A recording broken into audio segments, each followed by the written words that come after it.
que ça fait du bien de retrouver le Paris Saint-Germain, patron en Ligue 1. Victoire 4-0 du Paris Saint-Germain contre l'OGC Nice. Pour ne pas se mentir, c'était plutôt un no-match. Un match, je pense, à oublier pour l'OGC Nice. On espère pour eux qu'ils vont quand même s'en sortir. En Ligue 1, ça commence à devenir compliqué pour l'OGC Nice, qui est 15e de Ligue 1 à une place de la relégation. 27 points contre 22 pour Auxerre. Auxerre en plus qui a gagné ce week-end 3-0 contre Brest. Bref, pour Nice c'est compliqué, mais focusons-nous plutôt sur le Paris Saint-Germain et sa victoire 4-0, but de Nuno Mendes sur penalty. On va en parler, je trouve ça très rassurant le fait que Nuno Mendes ait marqué son penalty. On sait très bien à quel point le Paris Saint-Germain galère cette année en penalty. Moi je dirais même que les tireurs du PSG a vu la confiance, bon ça doit être Gonzalo Ramos quand il est présent sur le terrain, mais sinon ça devrait être limite Nuno Mendes ou Hakimi qui n'ont presque jamais raté leur penalty depuis qu'ils sont là. Pour moi, ça devrait être ces joueurs-là. On a vu des Doué ratés, on a vu Vitinha raté, on a vu Barcola raté, on a vu Dembélé raté. Faisons tirer d'autres joueurs et puis même potentiellement des milieux de terrain. Je pense à un Joao Neves qui pourrait tirer. On n'a jamais vu tirer vraiment de penalty. On ne sait pas s'il maîtrise le geste. Varane non plus n'a jamais vraiment tiré. En tout cas, ça me fait vraiment plaisir de voir que de nouveaux joueurs ont tiré. Ensuite, but de Désiré Doué à la 49e minute. Et ensuite, pareil, autre plaisir du match. But de Draw, premier but avec le Paris Saint-Germain, peut-être bien son premier but aussi en professionnel, si je dis pas de conneries. Et ensuite, le but de Zaïre Emery, qui est là un petit peu pour finir le match. Bref, on va voir quels sont les tenants et les aboutissants de ce match pour le PSG. À tout de suite. Footix parisien pour vibrer chaque jour. Les couleurs de Paris, c'est l'amour toujours. Actu déchaîné, prépare-toi au détour. PSG, c'est la vie, la passion, le parcours. Yo yo les petits frérots, Footix parisien, vous connaissez déjà, premier sur les news du PSG. Ce soir, on se retrouve du coup pour cette très très large victoire 4-0 du Paris Saint-Germain, que ça faisait longtemps que le PSG n'avait pas fait une aussi large victoire en Ligue 1. On se rappelle, on était resté sur des notes un petit peu plus compliquées en Ligue 1, bon même si tu as eu le 3-0 contre Chelsea qui nous a fait beaucoup de bien, et le 5-2 pareil qui nous avait fait énormément plaisir, mais tu étais resté sur une fausse note à Monaco, défaite 3-1, ensuite une victoire dans la douleur, en plus je me souviens avec un but de Bradley Barcola, c'était compliqué pour le coup. Après une victoire 3-0 contre Metz qui est dernier du classement, donc doucement quand même, et cette défaite contre Rennes 3-1 qui était pareil, un peu relou. Bon, avant ça, tu avais quand même eu cette victoire 5-0, mais même avant, en fait, les matchs n'étaient pas très satisfaisants contre Strasbourg, qui était une bonne équipe. 2-1, 1-0 contre Auxerre. Tu as eu cette belle victoire 3-0 contre Lille, si je me souviens bien. Voilà, et même par exemple, cette victoire contre le Paris FC, on avait eu du mal à gagner. Donc, franchement, je pense que le Paris Saint-Germain, l'année du Paris Saint-Germain est vraiment lancée. J'ai l'impression de voir un PSG post Manchester City l'année dernière. Franchement, j'y crois vraiment beaucoup. Je crois que ce PSG-là est vraiment lancé, que là, on a l'esprit de fin de saison.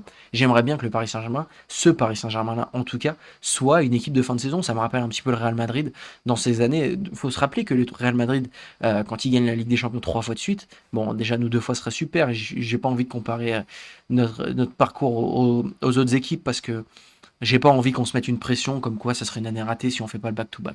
Voilà. Mais il faut se rappeler de ces équipes-là, c'est pas des équipes qui gagnaient tout au long de la saison. C'est des équipes qui étaient décisives dans les moments clutch. Le Real Madrid, comme je sais pas si vous vous souvenez de l'interview de Varane qui explique que le Real Madrid, quand il est au Real Madrid, il gagne plus de Liga que Ligue des Champions. Le Paris Saint-Germain doit devenir cette équipe-là. Surtout que le PSG n'est pas comme le Real Madrid où il a besoin d'ultra performer en ligue pour gagner sa ligue nationale. Le PSG a cette chance-là que, par exemple, cette année avec un début d'année un peu plus compliqué, on est quand même premier du classement. D'ailleurs, on va le voir là tout de suite. Le PSG, grâce à ce match, est premier du classement à 1 point devant Lens avec un match de retard. Et c'est un match contre Nantes, on peut quand même espérer que le Paris Saint-Germain gagnera ce match. Donc, normalement, il ne devrait pas y avoir de problème. Pour moi, de toute façon, je vous l'ai déjà dit, il reste 8 matchs de Ligue 1, 7 matchs pour Lens. Pour moi, je ne vais pas vous mentir, c'est bouclé. Je ne vois vraiment pas le PSG se faire rattraper. On va voir aussi ensemble les prochains matchs du PSG, les derniers matchs du PSG en Ligue 1. Tu as ce match contre Lens qui sera, on voit ça un petit peu comme une finale, mais bon, qui risque d'être déplacé. Je pense qu'il va être déplacé. C'est encore en discussion. Contre Lyon, tu as plutôt un gros match quand même, même si Lyon en ce moment ça va un peu moins bien. Ensuite, tu as le match contre Angers, ça va être facile. Match contre Lorient, enfin je dis ça va être facile, je manque pas de respect, surtout s'il y a des supporters qui m'entendent. Contre Brest, ça va être normalement ces 3 points donnés, et contre Paris FC, on a vu que ça a été compliqué, on a notamment sorti en Coupe de France, maintenant c'est 3 points donnés. Voilà, les gros sont passés, les Monaco, les Marseille sont passés, le seul gros qui te reste, c'est Lyon. Moi je vous l'ai dit, je pense que franchement, la Ligue 1 est bouclée. Mais revenons maintenant sur ce match. Dro Fernandez qui a expliqué qu'il a joué, il a donc joué plus depuis son arrivée au Paris Saint-Germain qu'en 6 mois en professionnel au Barça. Bon, il n'avait pas un contrat professionnel, mais vous avez capté ce que je voulais dire.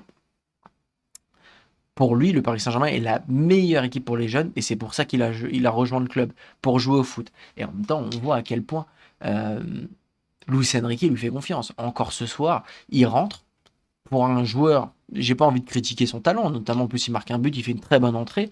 Euh, mais voilà, on sait que c'est pas non plus. Quand on voit ses performances récentes, je pense que ça doit créer quand même un petit peu des tensions dans le groupe. Je pense qu'un joueur comme Mbaye peut se sentir floué de pas avoir beaucoup de temps. Njantou, pareil. Mayoulou qui est titulaire ce soir, qui sort sur blessure, on espère que ce sera pas très grave, parce que mine de rien, son entrée contre Chelsea, c'est 2 entrées contre Chelsea. La première aussi, au premier match aussi, est très très bonne. Donc, voilà, c'est des joueurs qui peuvent se sentir floués, mais en attendant, lui, Dro Fernandez, a des minutes de jeu, arrive à gratter des minutes de jeu, et c'est très très bien. Comme je vous l'ai dit, moi aussi, un gros plaisir que j'ai eu pendant ce match, c'est de voir Nuno Mendes titulaire, ailier gauche, au PSG. Pour moi, je vous le dis, et je crois que c'est une popular opinion, pour moi, Nuno Mendes est le meilleur, en fait, je vais même dire une dinguerie, pour moi, Nuno Mendes est le meilleur ailier gauche de la planète. Il est trop fort. On l'a vu ce soir, il était excellentissime. Il est trop fort. Quand il a un rôle défensif, en fait, c'est presque péché de le mettre ailier gauche tellement qu'il est bon tant offensivement que défensivement, parce qu'il est très très bon défensivement. Mais offensivement, Nuno Mendes c'est un top joueur. Et en fait, ça fait partie des joueurs. Tu te demandes pourquoi est-ce qu'on ne le fait pas jouer également ailier. Franchement, il est tellement. Pourquoi est-ce qu'on ne le fait pas jouer juste ailier et pas défenseur? Je sais pas, je suis pas recruteur, hein, n'hésite pas à me dire dans les commentaires si vous savez pourquoi Nuno Mendes aurait plutôt un rôle d'ailier, de défenseur, pardon. Pareil aussi, un truc qui fait plaisir, il a tiré le penalty. Et on sait très bien à quel point le sujet des penalties était important au Paris Saint-Germain. On a eu des ratés de Vitinha, on a eu des ratés de Dembélé, on a eu des ratés de Doué, on a eu des ratés de Barcola. Ça serait bien qu'on trouve notre tireur. Et pourquoi pas Nuno Mendes qui, moi, je l'ai jamais vu rater. Je me souviens de son penalty contre Liverpool et même tous les penalties qu'il a tirés, il a jamais raté. C'est un joueur qui est en confiance, c'est un joueur qui est tout le temps présent. Après, c'est vrai que quand on pense, par exemple, si on pense à des doubles confrontations, je suis pas sûr qu'il jouerait forcément les 120 minutes. Vous voyez ce que je veux dire? Qu'il irait au penalty. Mais en attendant, sur le terrain, je pense que ça peut être l'un des meilleurs tireurs. Avec Hakimi, ça pourrait être intéressant. Mais c'est sûr que ça fait peur de faire tirer un défenseur. Vous voyez, c'est pas dans les habitudes. Pareil, aussi un truc qui m'a fait plaisir, c'est Désiré Doué qui va devoir jouer avec l'absence de Barcola. En plus, pareil, il y a Lee Kangin qui est sorti sur blessure. Ça fait beaucoup de blessures sur ce match, hein. Lee Kangin qui est sorti sur blessure, donc ça sera Désiré Doué. On a besoin d'avoir un Désiré Doué en confiance. Moi, honnêtement, je fais complètement confiance à Désiré Doué dans des gros matchs de Ligue des Champions. Ça me fait absolument pas peur. Désiré Doué dans les gros matchs de Ligue des Champions, il faut se rappeler, l'année dernière, la Ligue des Champions XXL qui te sort, hein. On va pas l'oublier. Donc, franchement, sur ça, je me fais pas de problème. Pareil, aussi défensivement, je trouve que c'est rassurant d'avoir un Zabarni qui était très bon ce soir, Safonov encore une fois qui a été bon, qui a été utile et très bon. Lucas Hernandez, pareil. Franchement, quand on se dit que le Paris Saint-Germain a Lucas Hernandez sur son banc, un mec qui est international français, enfin ouais, vous voyez ce que je veux dire quoi. Je pense qu'on a un des meilleurs bancs au monde. Surtout que le PSG se devait de gagner ce match parce que mine de rien, tu auras 2 semaines, presque 2 semaines sans match du PSG. Le prochain match sera contre Toulouse, 3 points à prendre en faisant tourner avant le match de Liverpool. Mais voilà, il fallait rester sur une bonne note et le PSG a carrément. Enfin, n'était pas tout seul, mais voilà, vous voyez ce que je veux dire quoi. J'ai vu des gens se plaindre concernant cette main. Pour moi, je comprends que les gens puissent se plaindre. Bon, déjà, c'est sûr qu'il y a main. Les gens se plaignent parce que la balle elle est complètement dehors et il n'y avait pas de, il y a pas de problème. Mais ce qu'il y a, c'est quoi qu'il arrive, il y a main et le joueur, il sait pas il y a pas de but derrière. Donc l'action, elle est là. Donc non, pour moi, il y a penalty et il n'y a pas de problème. Ensuite, il y a eu le carton rouge, là pareil, hein. J'ai vu des gens se plaindre du fait qu'il ne devrait pas y avoir carton rouge. Enfin, je veux dire, une semelle comme ça derrière le pied, c'est carton rouge. Sinon, on va commencer à blesser les joueurs, ça va pas être top. Donc voilà, pour moi, il n'y a pas de, il y a vraiment pas eu de scandale. Surtout que Lee Kang-in est sorti pas longtemps après. Donc je pense que c'est également lié. En tout cas, ça termine sur 4-0. Pareil, j'en ai pas parlé, mais le but de Zaire Emery fait du bien. On a besoin de retrouver un Zaire Emery efficace offensivement, lui qui est tant efficace défensivement. En tout cas, ça fait très plaisir. Bref, ça, on aura 2 semaines de pause. Là, le focus sera plutôt sur ce France-Brésil qu'on attend avec impatience. Et ensuite le France-Colombie, bien sûr, que je vais couvrir. Bref, merci de m'avoir écouté jusqu'ici.